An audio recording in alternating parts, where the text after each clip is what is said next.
My favorite teacher is Mrs. Hill. I had her for 4th and 5th grade, Patty Hill, and I think I just fell in love with her instantly. She just had this energy that I have not been able to find in anyone else. And it was an energy that encouraged you to learn. Her classroom was a safe space. She encouraged you to be yourself.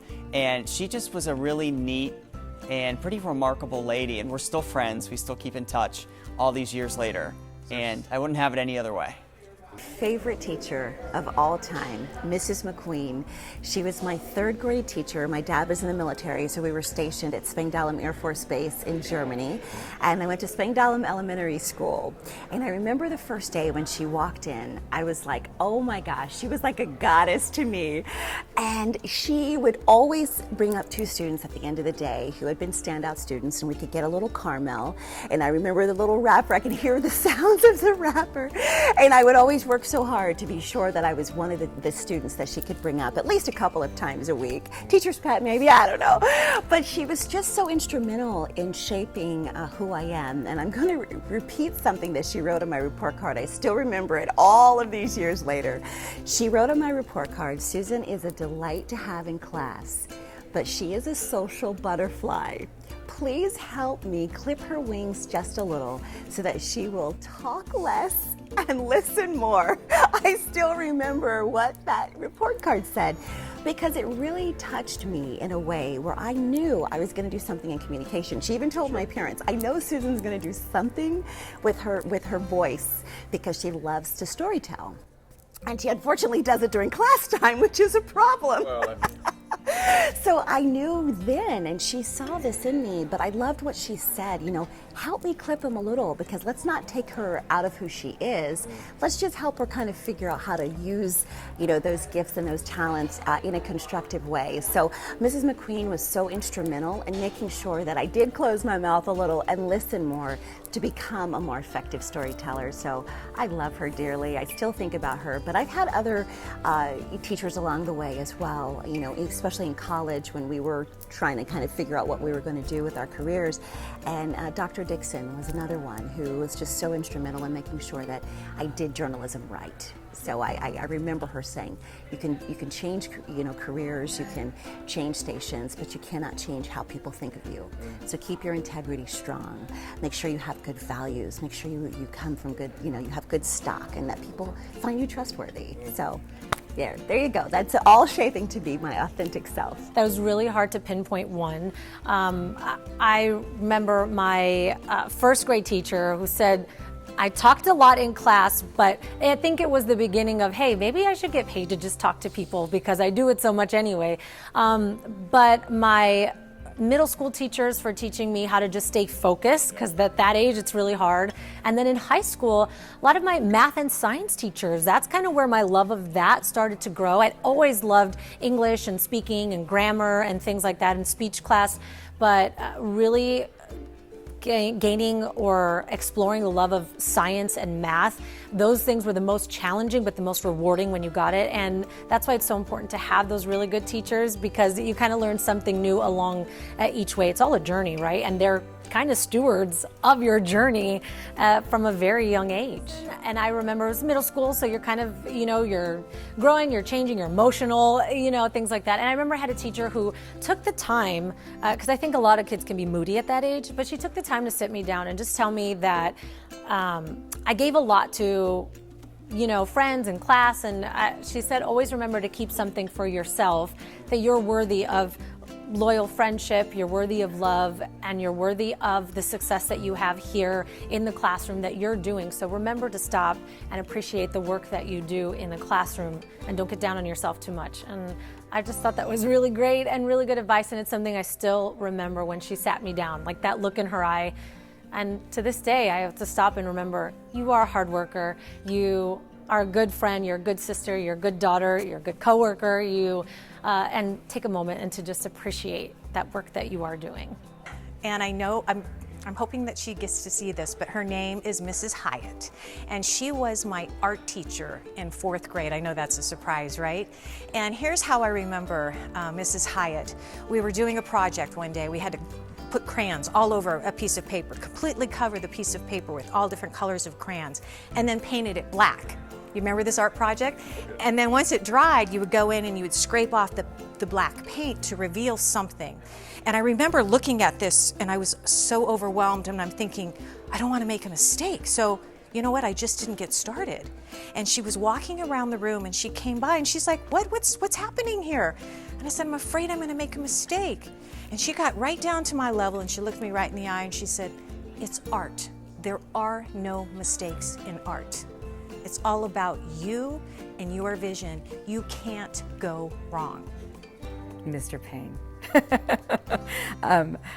Just to see him shine through that humor and you know, when times would get tough, he would be vulnerable. I mean, we were kids and he wouldn't share a lot, but he would wear his emotions, and he was okay with that. And so, yeah, completely inspired by him for my entire life.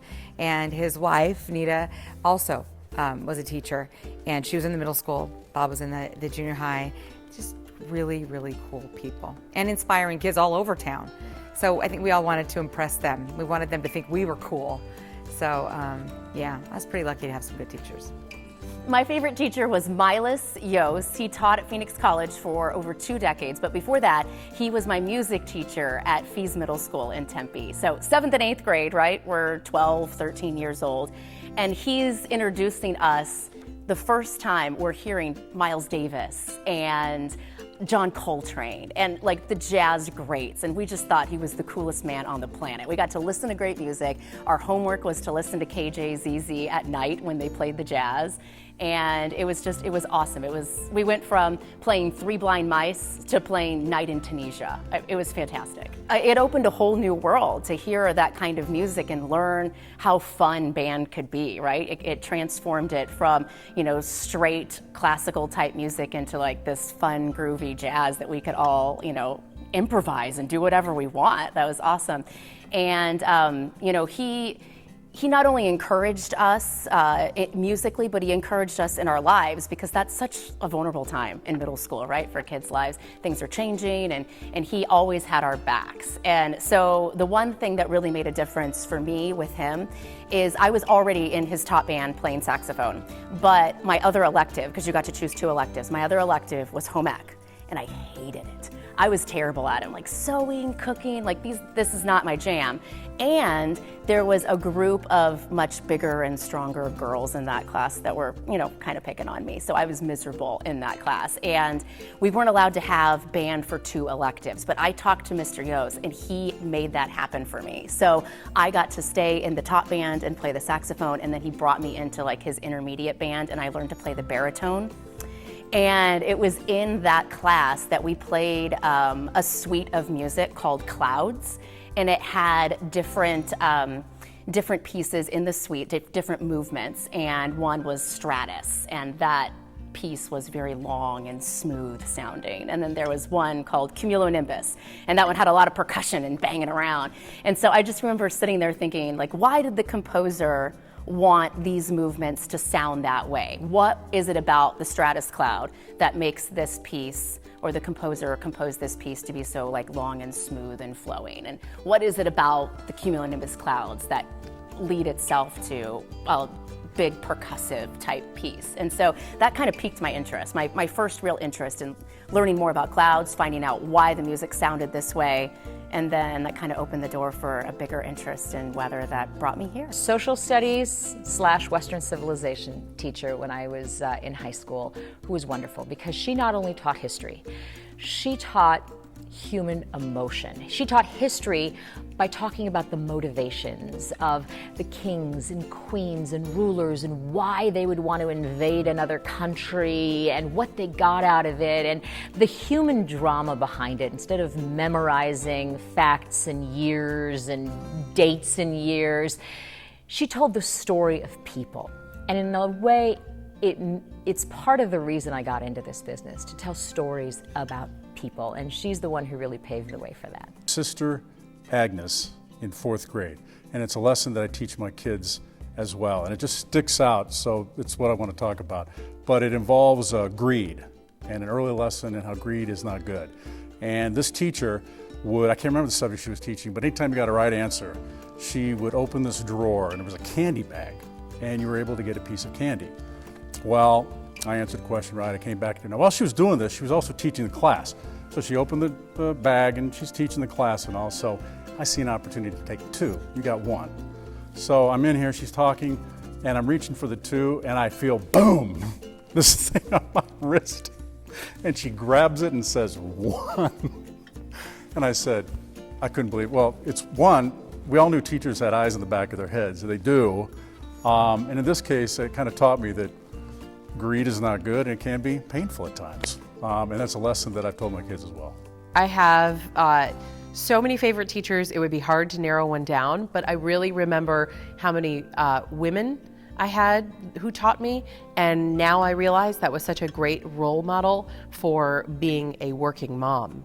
And I didn't realize the lessons I was learning at the time in that, but I feel like that was such an important part of having a role model like that. I do see the teachers impacting our kids' lives in a really profound way. You know, our oldest had trouble starting kindergarten and missing us so much, and she would tell her teacher, my mommy is just in my brain and I miss her every single day. And she was upset for the first few weeks of school, and one of the teachers took her aside and talked to her about what it feels like to miss somebody and how they can still live in your heart even when you're not with them.